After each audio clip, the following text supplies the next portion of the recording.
You know that feeling, right? You're sitting in a sterile, impersonal room, waiting for care, and you actually start to feel more anxious than when you first walked in. Well, what if the very walls around us could do the exact opposite? What if the buildings we go to for treatment could actually, literally, help us heal? That's the quiet revolution in healthcare design we're diving into today. I mean, it's a feeling we all share, isn't it? Those long, confusing corridors, the harsh fluorescent lighting, the total lack of privacy. It often feels like these places were designed for medical procedures, not for human beings. And that inherent stress? Well, that's the very problem that a whole new generation of architects, planners, and doctors is setting out to solve. So here's the big picture. We are in the middle of a massive shift in thinking. We're moving away from that old model of the hospital as just an isolated, institutional place for treating sickness after it happens. The new vision, it's human-centered, it's integrated right into our communities, and it's proactively designed to actually create health. So let's break down what that really looks like. Okay, this first shift is maybe the most important one of all. It's all about focusing on the complete human experience. We're moving from just designing a building that can house medical equipment to creating an environment that genuinely supports our emotional, our psychological, and even our cultural needs. This is such a powerful phrase, isn't it? It comes from the team behind the Grandview Children's Center up in Canada.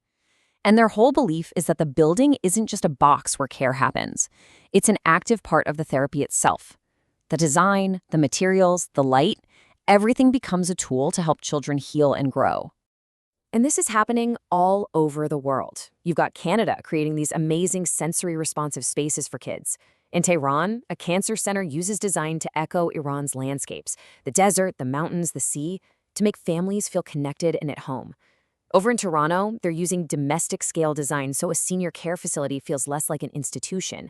And then there's an Indigenous health center designed landscape first, literally weaving the building into the land it's built on. This quote from that project in Iran just gets right to the heart of it. You have to imagine, families are often traveling huge distances for care, which can make them feel totally lost and alone. The architecture here isn't just about looking good, it's a direct answer to that emotional pain, trying to bring back a sense of familiarity and comfort right when people need it most. Okay, so that's what's happening inside the buildings. The second big shift is about what happens outside. It's about literally breaking down the hospital walls. The new vision isn't about these giant, isolated medical campuses on the edge of town anymore. It's about weaving healthcare right into the fabric of our everyday lives. And a really key idea here is something called the High Street Integrated Care Hub, or HIC. Just imagine being able to get a diagnostic scan, see a specialist, and maybe even connect with a community support group all in one place. And not in some massive hospital, but in a familiar building right on your local main street. And this isn't just theory, it's happening everywhere. In Hastings, in the UK, they're turning an old 1920s department store into a care hub. In Glasgow, a health hub shares a single front door with a library and a cafe. You know why? To make seeking help feel normal, to get rid of the stigma. In rural India, local health centers are being rethought as community well-being nodes. And in the UK, hospitals are hosting things like a Christmas fair to build what one project calls social thickness, those dense, supportive relationships that keep us all healthy. So you might be thinking, okay, this all sounds great, but does this community-first approach actually work? Well, the early data is pretty striking. Just look at this number, 50%. That's right. That's the impact of just one of these integrated care centers. By providing holistic, out-of-hospital care, they found that frail elderly patients were half as likely to end up in the emergency room. Now, that's not just better for patients, it's a huge deal for reducing the pressure on our totally overburdened hospital systems. Okay, so this brings us to our third and final shift.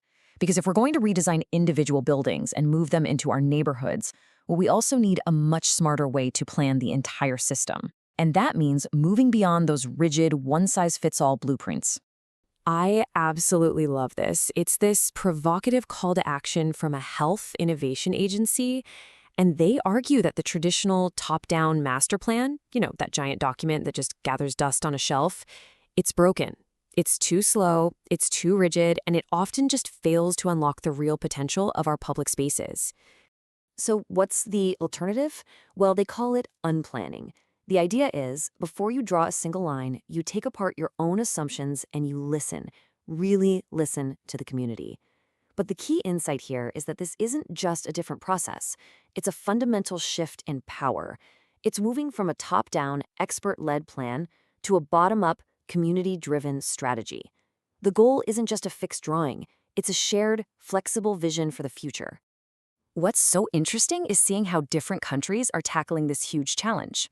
So in the UK, their Hospital 2.0 program is all about standardization, creating a national kit of parts to build hospitals quickly and efficiently.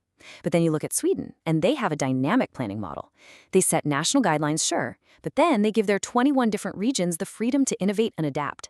It's this really fascinating clash between efficiency on one side and flexibility on the other. And of course, technology is playing a massive role in making these systems smarter. New Zealand, for example, has developed this incredible data-driven tool to objectively assess their hospital campuses.